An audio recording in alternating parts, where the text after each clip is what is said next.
En septiembre de 1917, un hombre vaga en las calles de París.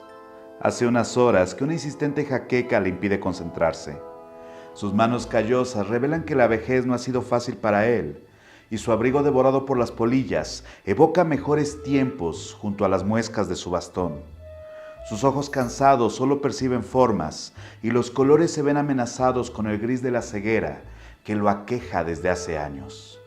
Sus pasos, cortos y tambaleantes, lo llevan a tomar la Rue Pierrefontaine, recordando sus épocas jóvenes, arrebatándole una melancólica sonrisa. Momentos después, el otrora ocupante de 3 pisos en la Rue Victor Massé se desploma sobre los adoquines para luego ser llevado a casa de su sobrina y ahí, rodeado de los pocos que aún tenían algún dejo de amistad o compromiso, Edgar Degas, el llamado pintor de las bailarinas, moría miserablemente en la misma París que lo había visto nacer. Hoy, en Detrás del Arte, ¿qué había detrás de la terrible reputación de Edgar Degas?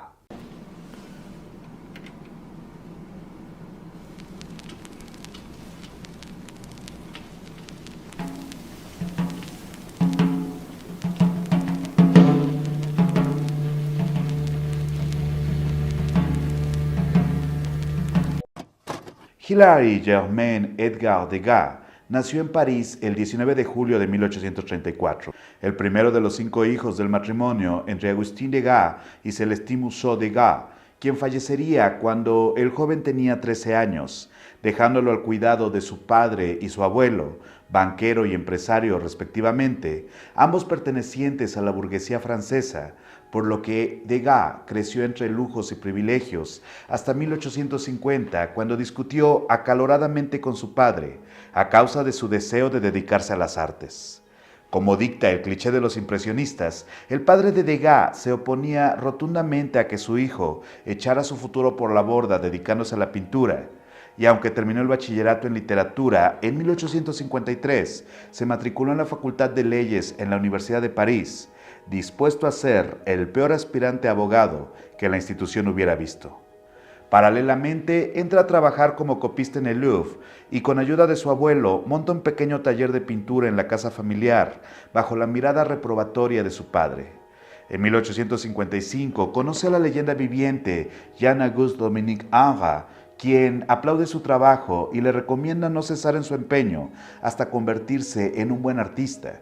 Un consejo clave para el joven pintor que se rebela contra su padre y ese mismo año se matricula en la Escuela de Bellas Artes y poco tiempo después acude a Italia, donde permanece 3 años copiando a Miguel Ángel, Rafael y Tiziano, buscando la línea característica de los grandes maestros.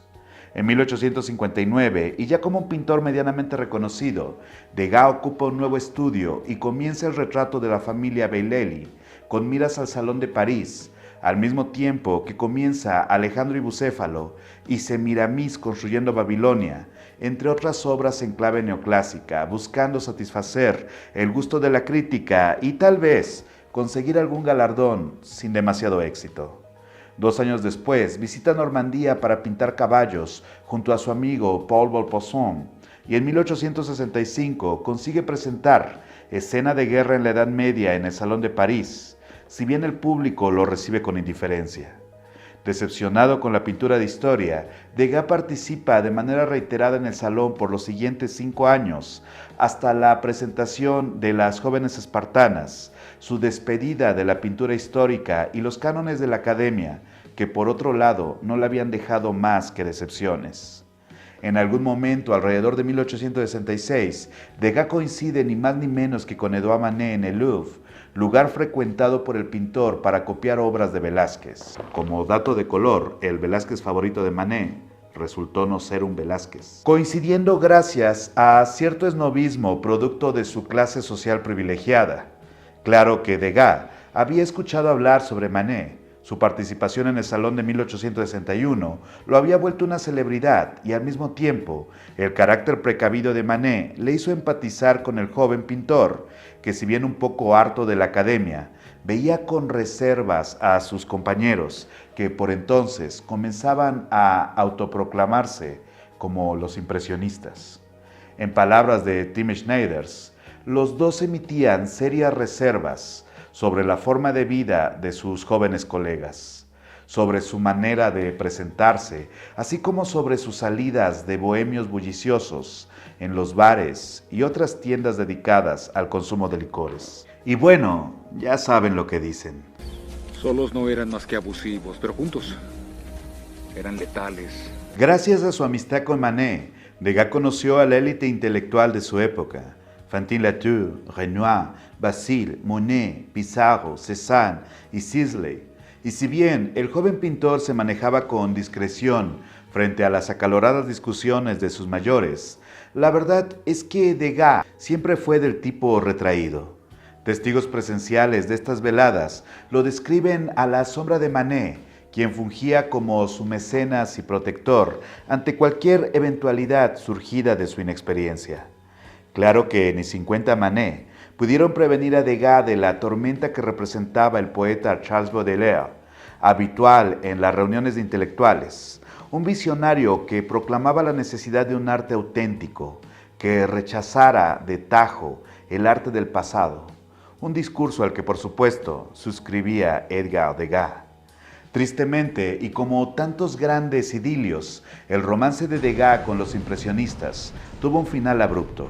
La guerra franco-germana de 1870 supuso la puesta en vilo de las reuniones impresionistas y Degas fue movilizado con las tropas que protegían París, mismas que fueron derrotadas rápidamente, dando pie al gobierno de la Comuna y la posterior persecución de sus seguidores. Mientras tanto, Degas se refugió en casa de Maupassant, trabajando una serie que anhelaba los buenos tiempos y los espectáculos de la capital francesa, el teatro, la ópera y, por supuesto, las hermosas bailarinas del ballet parisino. Su amistad con Ludovic Halevy, patrocinador de la ópera y el ballet francés, le permite a Degas asomarse tras bambalinas para obtener apuntes de primera mano de los ensayos. Y para 1872, una de sus telas con el tema del ballet triunfa en Londres, con lo que financia un viaje a Estados Unidos, donde permanece 5 meses acogido por su familia. ¿Dijimos que la madre de Degas era de Nueva Orleans? No, bueno, lo era. A su vuelta a París, el pintor se entrega de lleno a la obra, enfocada al tema que terminaría por definirlo: la vida nocturna de la ciudad, en su versión burgués rico. Suena bastante mundano, pero la verdad, en el momento, era un tema intrépido y hasta arriesgado para alguien de su posición. Aunque después de todo, Degas no tenía mucho de qué preocuparse. Era bastante adinerado y contaba con el resignado apoyo de su padre. Si bien no todo era un lecho de rosas para el pintor, durante la guerra, Degas había descubierto con horror que su ojo izquierdo empezaba a fallar, y para 1873 prácticamente ya había perdido la vista. Y por si esto no fuera suficiente, para 1874, año en que muere su padre, la fortuna familiar se tambalea. Degas descubre que su hermano ha acumulado una enorme cantidad de deudas de juego y se ve obligado a apoyarlo invirtiendo la mayoría de sus ahorros. Y no es que a Degas le interesara demasiado la suerte de su hermano, simplemente alguien en su posición no podía permitir que el nombre de la familia se viera manchado por la deshonra de la pobreza. Los malos manejos del patrimonio de Degas durante los años de agitación política dieron como resultado un dramático descenso de la fortuna familiar, y el pintor se ve sometido a la peor pesadilla de todo burgués: ganarse la vida trabajando. No, God, please, no, no. Tal vez suene un poco exagerado, pero el testimonio de sus allegados corroboran que la idea de vender él mismo sus obras le parecía repugnante. Y aunque más adinerado que el promedio de los franceses, el miedo a la bancarrota acompañó al pintor hasta el día de su muerte. Pero para 1880 la economía francesa se estaba recuperando y el coleccionismo de arte moderno propició un medio afortunado para los impresionistas, puestos de moda gracias al grupo en torno a Manet y Monet, que permitieron 5 exposiciones seguidas del movimiento, patrocinadas por Degas, a cambio de la inclusión de su amigo Raffaelli en las mismas. Una decisión que no cayó bien en sus compañeros, quienes consideraban a Raffaelli un pintor demasiado conservador. para ser impresionista. En 1883 muere Manet y Degas se distancia de los impresionistas, a la vez que muchos de ellos se mudan al campo en busca de una mejor luz y arrendamientos más baratos, algo que a Degas le tenía sin cuidado. Ya restaurada la fortuna familiar y a diferencia de la bancarrota de sus colegas, Degas desarrolla la afición a los caballos y la fotografía, dos vicios caros en esa época, gastando fuertes sumas en acervos fotográficos que, como el de Muybridge, le ayuda con la pintura de caballos. En 1892 expone con éxito en París, y aunque cada vez más distante de la comunidad artística, la crítica ensalza su trabajo como uno de los principales exponentes de la nueva corriente pictórica. Hay que mencionar que este reconocimiento, contrario a lo que cabría esperar, no cayó del todo bien al cada vez más amargado Degas. Sus pinturas de bailarinas, que poco a poco se iban posicionando en el gusto del público, desplazaban el resto de su producción, que para su gusto era superior. De hecho, en más de una ocasión, el pintor declaró que las bailarinas eran más bien un modo rápido de ganar dinero, mientras que el resto de su obra era su intento serio de hacer arte. Frente a un Gustave Caillebotte, uno de los pocos amigos que aún le frecuentaban, se lamenta diciendo que se siente como un caballo, que después de ganar el gran premio es recompensado con un miserable saco de avena. Para echar sal a la herida, en 1894 muere Caillebotte y Degas se dispone al aislamiento más absoluto. Ya con la vista de un ojo completamente perdida y harto de los impresionistas y sus críticos, reduce el contacto humano a su sobrina, modelos que eventualmente le visitaban, algunos marchantes que solían evadir su trato para recoger las obras y la lectura de los diarios parisinos que por entonces llevaban la crónica de un evento que cambió la percepción que tenemos de Degas, incluso ahora, el caso Dreyfus. Y si no sabes qué es el caso Dreyfus, no leíste el libro de Émile Zola o no viste la película de Roman Polanski, no te preocupes, aquí te lo resumo. El caso Dreyfus se refiere a un proceso de acusación y condena con pruebas falsificadas en contra del capitán del ejército francés, Alfred Dreyfus, por el supuesto cargo de espionaje a favor de Alemania. Un drama que puso en vilo a la sociedad francesa desde el 15 de octubre de 1894, cuando el general Dupaty acusó formalmente al militar proponiéndole suicidio y después orquestando la humillación pública para despojarlo de sus honores y romper su sable. Todo por un papel donde alguien se ofrecía a enviar informes claves sobre la ubicación de la artillería francesa. Dreyfus, de origen alsaciano, parecía el candidato perfecto para ser traidor. Hablaba alemán y lo que fue el factor determinante para acusarlo, era judío. Y por tanto, para los mandos antisemitas del ejército francés, propenso a colaborar con los alemanes. Irónico, ¿no? Condenado sin mayores pruebas, Dreyfus fue exiliado a la Isla del Diablo, repudiado por la mayoría de los franceses, que veían en el ejército una fuerza incorruptible e incapaz de mentirle al pueblo. Eventualmente se descubrió que el traidor era en verdad un tal Hubert Joseph Henry, quien se suicidó antes de ser juzgado, pero el ejército se negó a revertir la condena contra Dreyfus y, aunque ya no tenían nada en su contra, los mandos franceses prefirieron mantenerlo exiliado en vez de admitir las numerosas irregularidades a lo largo del caso, la mayoría producto del odio al pueblo judío. El 13 de enero de 1898 apareció en la primera página del periódico La Aurora el célebre artículo Yo acuso de Émile Zola, entonces en la cumbre de su carrera, y en el que, en forma de una carta abierta al presidente de la República, exponía todas las irregularidades del caso, dividiendo a Francia entre Dreyfusards, convencidos de la necesidad de reabrir el caso, y anti-Dreyfusards, determinados a defender la honorabilidad del ejército por encima de los derechos individuales. Y adivinen de qué lado estaba Degas. Sí, en el lado equivocado de la historia.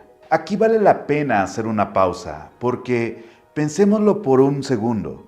Si el artículo de Zola había dividido Francia, algo que afortunadamente ya nunca pasa, eso querría decir que Degas era tal vez víctima de la situación de su época y de esa prensa oficialista que se había encargado de exacerbar el odio hacia Dreyfus.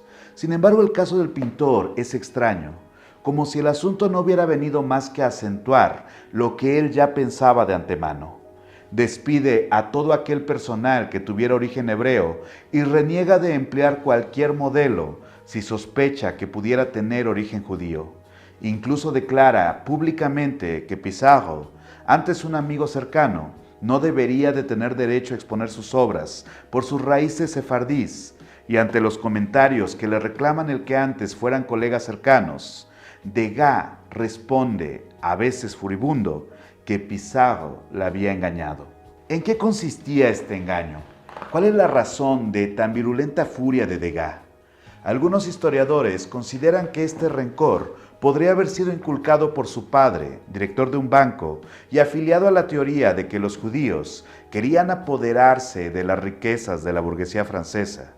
Otros, más románticos, señalan un desamor con una chica judía como punto de inflexión, y hay aquellos que señalan que ya un joven Degas, en un óleo de 1879, La Bolsa, hacía uso de arquetipos antisemitas a partir de una caricatura grotesca. Pero la verdad es que no hay que ser un genio para darse cuenta de que por la razón que fuera, o incluso sin ninguna razón, como suele suceder en estos casos, Degas era lo que podríamos llamar un protonazi. Como resultado, pierde la mayoría, si no todos los contactos que aún permanecían fieles, y comienza una lenta caída en desgracia. A partir de 1912, ya le resulta imposible pintar y pasa los siguientes 5 años haciendo esculturas con los ojos prácticamente cerrados. A su muerte, su obra llega a los precios más altos jamás pagados por un artista, pero su éxito es opacado por el humo de la Primera Guerra Mundial, que se extendía por el continente, oscureciendo las luces en el escenario de las bailarinas. Pero esto no es todo. En tiempos recientes y a la par de la recuperación de la pintura impresionista en el siglo XX, Degas ha sido señalado por su falta de empatía a un problema evidente en su época. A partir de una carta escrita por su amigo y protegido Jean-François Raffaelli en 1894, se ha sugerido que Degas tenía una actitud hacia las mujeres que actualmente podríamos entender como misógina. Una de las cartas dice: buscaba convertir en innobles las formas secretas de las mujeres. Debía de ser una persona a la que le disgustaban las mujeres. Y para probarlo, Raffaelli cita diversos testimonios de modelos que habían trabajado con Degas. Uno de ellos que reza: Degas es un caballero extraño.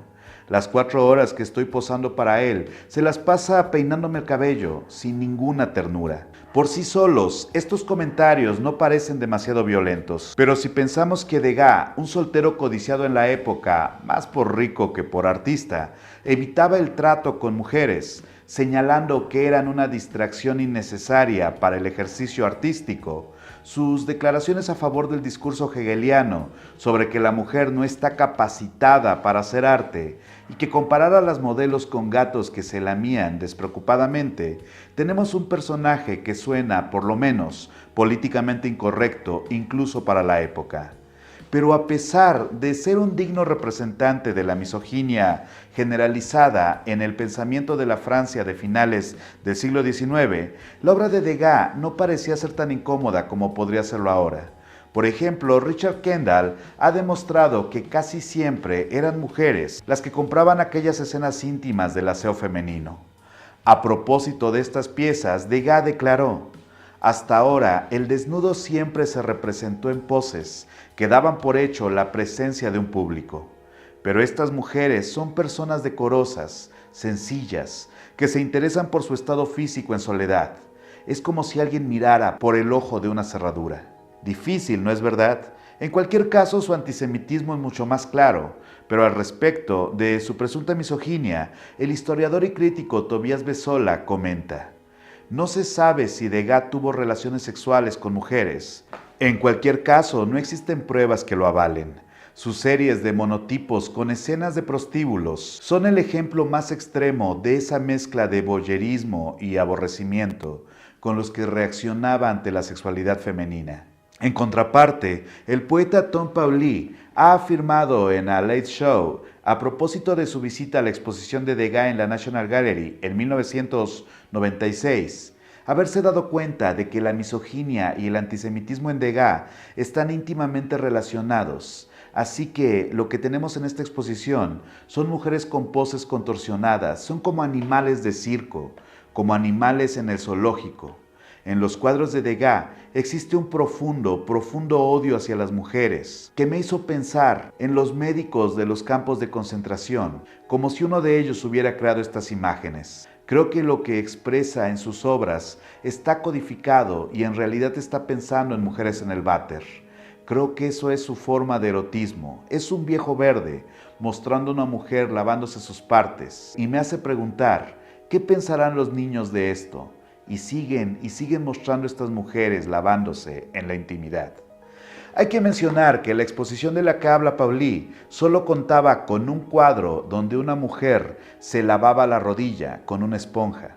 Pero a partir de esta visión censuradora, se ha visto a Degas como alguien que festejaba el comprobado tráfico sexual tras las bambalinas del ballet o la ópera. Aunque estas fueron retratadas por alguien que, irónicamente, tenía una extraña fama de ser asexual. El novelista Julián Barnes nos dice, las modelos de Degas, aunque suavemente pornográficas, como las que habían retratado los pintores anteriores, son mujeres reales, empeñadas en una dura actividad, que sudan y se quejan, se desgarran los músculos y sangran por los dedos de los pies. El artista como Voyeur. Pero si eso es exactamente lo que el artista debería de ser, alguien que ve, y Voyeur también puede significar visionario o que sufre alucinaciones. Es muy complicado dar una opinión sin arriesgarse a la radicalización que parecen exigir los medios actuales. Pero si tuviera que compartir mi opinión, yo me imagino a Degas como una especie de Sheldon Cooper, que en la soledad de su propio ingenio termina por ser alguien extremadamente odioso y capaz de las actitudes más misóginas sin siquiera darse cuenta. And you know why? Because you're a man. The champagne of genders. I may be a man, but I think I'm the one that screwed up on this one. Yeah, well, and you admit it, like a man. Aunque por el lado del antisemitismo, la verdad es que ya en su momento los pocos amigos que cortaron todo contacto con Degas dan prueba de que incluso en el siglo XIX su actitud era por demás reprobable. No obstante, aquí llamo la atención que a pesar de ser quien era, odioso, antisemita y algo misógino, Degas supo capturar la esencia de un mundo snob y petulante que hoy hace las delicias de la Francia que todos esperamos encontrar si en algún momento llegamos a visitarla. Junto con Loutré, Degas dibujó el mito de la noche parisina y grabó en la retina de la historia los colores que adornan su identidad hoy en día. Y bueno, al final creo que Degas es uno de esos autores que, aunque un poco miserables, no reflejan esto en su obra, pero al mismo tiempo no hay cierta emoción en saber si Degas podrá con el juicio del tiempo, o será que las bailarinas finalmente dejarán de bailar. Pues esto ha sido Detrás del Arte. ¿Ustedes qué opinan? ¿Hay que juzgar a un artista por su vida o debemos dejar que su obra hable por ellos, lavando los pecados del pasado? No olviden suscribirse al canal, activar la campanita, seguirme en mis redes sociales y si les ha gustado el contenido de este video, les agradecería considerar apoyarnos en Patreon para más videos. Soy el Dr. Francisco Soriano desde la Ciudad de México. Les mando un abrazo, un saludo, manténganse extraordinarios y nos vemos muy pronto. Hasta luego a todos. Bye bye.